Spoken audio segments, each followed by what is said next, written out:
আমাদের ছোট একটা গাছের বাগান। এটা আমাদের বাসার বারান্দাতে। অনেকগুলো গাছ এখানে লাগিয়েছে আমার ভাই। এটা হচ্ছে পুদিনা পাতার গাছ আর সফেদা। এগুলো হয়েছিল গাছে, ওইটা পেরে ওইখানে রেখেছে।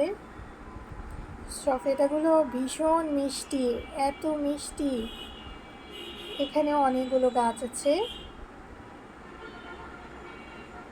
অনেক গাছ আছে।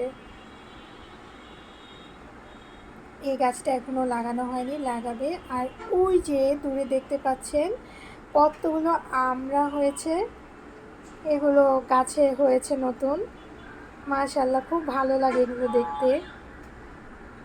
বারান্দার মধ্যে যখন এরকম গাছ লাগিয়ে ছোট ছোট ফল আর সবজি হয়, সেগুলো দেখতে খুব বেশি ভালো লাগে।